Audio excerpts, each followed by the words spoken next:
A gente fala muito sobre investir bem e a essa altura você já deve saber que a melhor forma de ter uma velhice confortável financeiramente é fazendo o seu dinheiro render, né? Seu dinheiro trabalhar por você.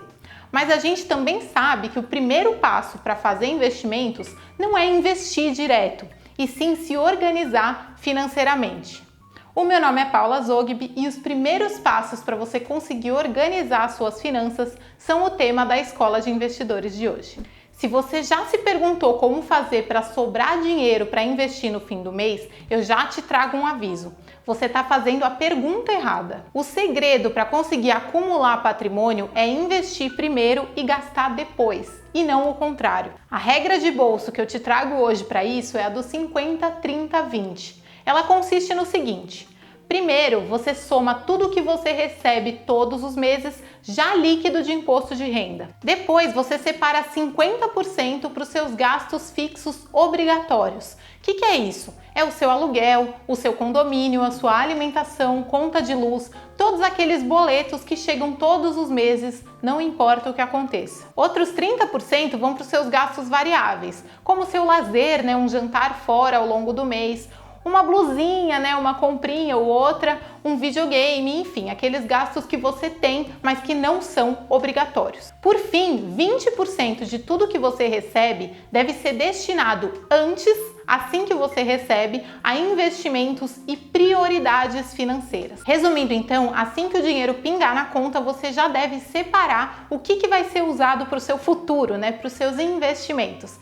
Isso vale para salário, 13º, PLR, bônus, enfim, você sabe muito melhor do que eu como que funciona as suas finanças. E é claro que essa regra com esses percentuais, como qualquer regra de bolso, não vai valer exatamente da mesma maneira para todo mundo. A gente sabe que cada pessoa tem uma realidade e a nossa ideia aqui não é te obrigar a fazer nada. Se você é uma mãe solo que vive de aluguel, por exemplo, é muito possível que percentualmente os seus gastos fixos obrigatórios sejam maiores do que o de uma pessoa que tem uma casa própria, né? Não precisa pagar o aluguel todos os meses e que more sozinha, por exemplo. Caso você trabalhe de maneira autônoma e a sua renda seja imprevisível, pode fazer diferença também mês a mês qual que vai ser o percentual fixo obrigatório. Por exemplo, num mês comum ele pode corresponder a 50% do que você recebe, mas em um mês bom pode virar 30% do que você ganhou, por exemplo. E em um mês um pouco mais apertado já pode ser 70%, 80%.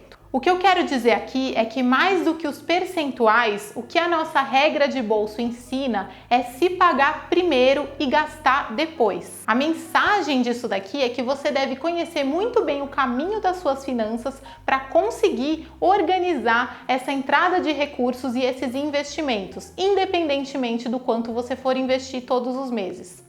Seja 10% do seu salário, 30% do seu salário ou R$50 por mês, o que importa aqui é a consistência.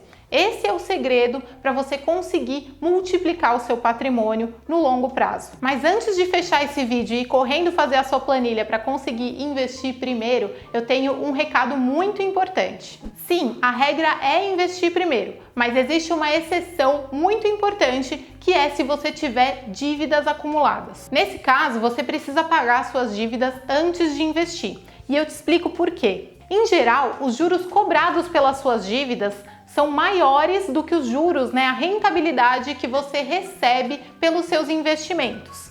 Então, se você tiver dívidas por um lado e paralelamente investir, essa conta não vai fechar e você vai entrar numa bola de neve. Para realmente ser uma pessoa bem organizada, existe até uma ordem de dívidas que você deve quitar primeiro, caso você precise escolher. 1. Quite eventuais dívidas de serviços essenciais. Se você está com uma conta de luz atrasada ou um aluguel atrasado, pague isso primeiro. Não vale a pena você ficar sem banho quente, né? Saúde sempre em primeiro lugar. 2. Depois, pague as dívidas com garantias. Caso você possa perder o seu carro ou a sua casa por causa de um endividamento, priorize esse pagamento. 3. Pague as dívidas que não estejam muito atrasadas na seguinte ordem: da maior taxa de juros para menor taxa de juros. O cheque especial, por exemplo, cobra muito mais juros do que o empréstimo pessoal na maioria dos casos. Então você deve pagar nessa ordem. As dívidas muito atrasadas, né, que merecem uma renegociação aí, você deve renegociar, mas isso é tema para um outro vídeo. 4. Se você tiver várias dívidas com taxas de juros semelhantes, priorize aquelas que podem sujar o seu nome. E 5. Só depois de pagar todas aquelas dívidas, você vai lá quitar a dívida que você tem com aquele seu amigo mais generoso que te emprestou dinheiro em algum momento da vida. Pode ser que a amizade de vocês fique abalada por algum tempo, mas o seu relacionamento com esse amigo ou com esse familiar é muito mais sólido do que o seu relacionamento com o banco.